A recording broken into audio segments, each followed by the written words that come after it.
Assalamualaikum warahmatullahi wabarakatuh. Perkenalkan, nama saya Mahendra Gunawan dengan NIM 4512421049 dari Prodi Ilmu Lingkungan tahun angkatan 2021.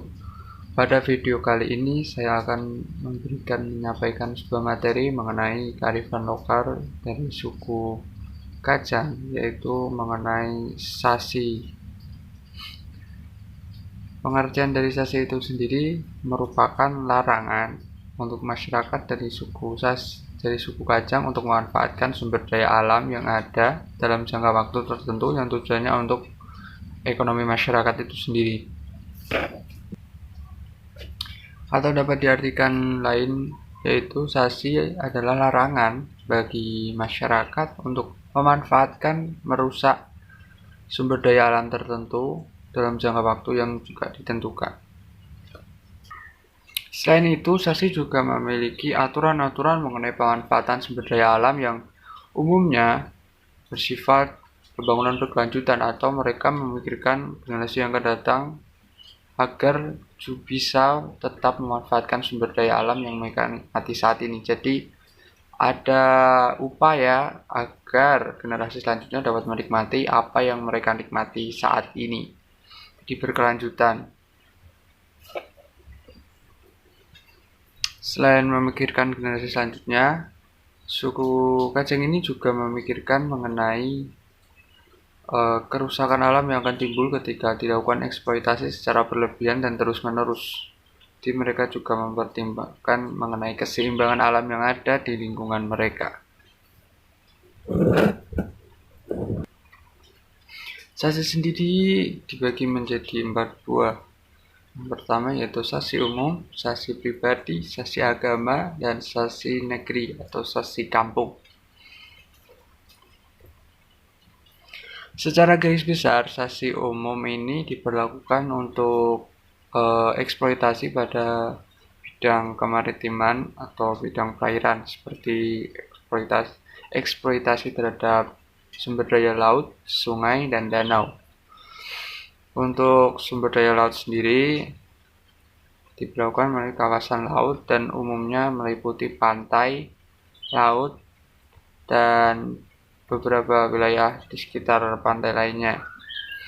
Untuk tujuannya sendiri adalah melakukan pembatasan terhadap pelestarian biota laut seperti ikan, yang utama adalah tentang kelestarian ikan. Tujuannya yaitu untuk kegiatan ekonomi. Jadi nanti akan ada waktu di mana masyarakat dibolehkan mengambil ikan sepuas mereka untuk memenuhi kebutuhan mereka, namun dalam jangka waktu tertentu. Setelah itu mereka dilarang lagi ketika sudah ada yang namanya tutup sasi, yaitu sudah larangan mengenai pengambilan ini diberlakukan. Jadi selama itu mereka tidak boleh lagi mengambil sumber daya alam yang ada. Baik itu sedikit pun mereka tidak boleh mengambilnya. Apabila larangan ini dilanggar, mereka akan mendapatkan sanksi adat dan ada kepercayaan bahwa mereka juga akan mendapatkan sanksi dari roh leluhur mereka yang akan membawa petaka bagi diri mereka dan keluarga mereka. Selanjutnya yaitu sasi yang ditetapkan di sungai atau kali. Sebenarnya secara garis besar ini tidak jauh berbeda. Cuma kalau di sasi kali ini atau sasi sungai ini aturannya lebih banyak, seperti ada larangan untuk kita menebang pohon, mandi di sungai bagi laki-laki tidak boleh bercampur dengan perempuan, lalu itu tidak boleh menghidupkan mesin, dan masih ada beberapa lagi. Tidak boleh menangkap ikan juga tentunya. Pokoknya dalam waktu itu mereka benar-benar dilarang untuk melakukan pemanfaatan, bahkan aktivitasnya juga termasuk dibatasi ketika berhubungan dengan sungai. Dan untuk kayu sendiri mereka tidak boleh mengambil di sekitaran sungai kecuali menebang pohon sagu yang merupakan kebutuhan pokok mereka untuk makanan. Tradisi ini terbilang cukup unik ya, karena kita tahu sendiri bahwa budaya masyarakat yang umumnya manusia itu serakah, dengan adanya aturan ini mereka menjadi patuh terhadap aturan dan secara tidak langsung ikut berupaya dalam menjaga kelestarian alam. Selanjutnya ada sasi umum. Sasi umum ini diperuntukkan untuk wilayah hutan. Sasi umum sendiri juga dibagi menjadi dua, yaitu sasi hutan dan sasi binatang. Untuk sasi hutan sendiri memang lebih difokuskan pada area hutan tentang sumber daya alam meliputi tanaman, rotan, dan hasil-hasil alam pepohonan lainnya. Tapi yang utama adalah kayu dan rotan. Yang selanjutnya yaitu mengenai sasi binatang. Sasi binatang ini adalah larangan untuk setiap masyarakat melakukan penangkapan di wilayah hutan tertentu yang sudah ditandai dalam penangkapan binatang-binatang buruan. Jadi aktivitas masyarakat dalam berburu ini harus memperhatikan wilayah hutan yang dikenakan sasi. Karena wilayah yang dikenakan sasi itu tidak boleh dilakukan penangkapan hewan apapun. Jadi benar-benar disterilkan dan dikhususkan sehingga kelestarian alam dapat terbangun di situ dengan baik. Tidak ada campur tangan kerusakan yang diperbuat oleh manusia. Selanjutnya yaitu sasi pribadi. Sasi ini dilakukan oleh seperorangan atau secara individu yang mereka melakukan bahwa mereka akan melakukan sasi terhadap barang kepunyaan mereka. Umumnya sasi ini berlaku hanya pada sasi hutan. Maksudnya di sini adalah pada contoh hasil pertanian mereka, ladang, lalu mungkin ada tanaman-tanaman mereka seperti mungkin mereka menanam pala, kelapa, cengkeh, yang berhubungan dengan tanaman.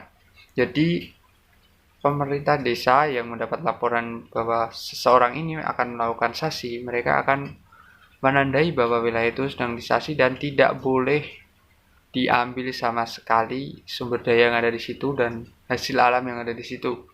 Dan ketika sudah waktunya datang, sasi ini sudah dibuka, maka mereka diperbolehkan dengan sepuas mereka mengambil hasil alam mereka, ya seperti hasil tanaman baik buah-buahan, umbi atau lain-lainnya. Namun dengan catatan mereka juga tidak boleh melakukan pengambilan pada yang masih muda atau masih belum matang jikalau itu buah-buahan. Jadi yang benar-benar sudah bisa dimanfaatkan, jadi masih ada batasan sebenarnya. Tidak bisa memanfaatkan seluruhnya, tapi masih dibatasi. Selanjutnya yaitu sasi agama. Sasi ini ditetapkan oleh pembuka agama.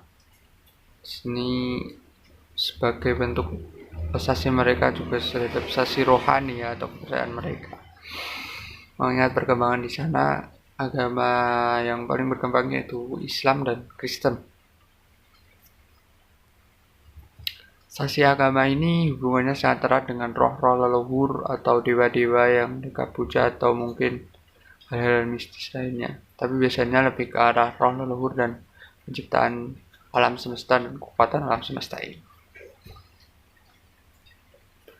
Selanjutnya ada sasi negeri atau sasi kampung. Sasi negeri atau sasi kampung ini secara garis besar lebih ditekankan pada perilaku dari masyarakat itu sendiri kepada sesama masyarakat di daerah itu.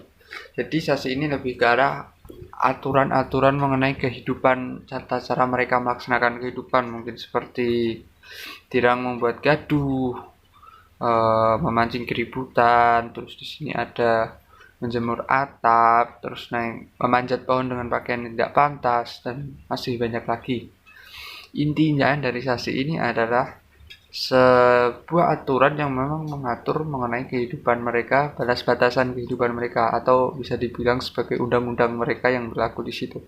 Jadi undang-undang ini mengikat seluruh masyarakat, baik yang itu pendatang maupun dari masyarakat dari suku itu sendiri, sehingga diharapkan aturan ini dapat menciptakan lingkungan yang lebih baik dan agar masyarakat menjadi tertata, teratur.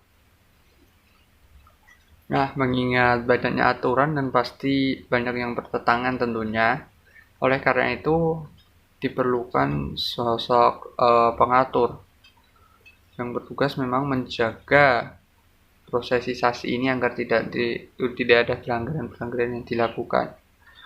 Yang menjaga sasi ini itu merupakan seorang kewang. Mereka bertanggung jawab dalam menjaga sasi ini agar terlaksana dengan baik dan meminimalisir mengenai pelanggaran-pelanggaran yang mungkin saja dilakukan oleh masyarakat.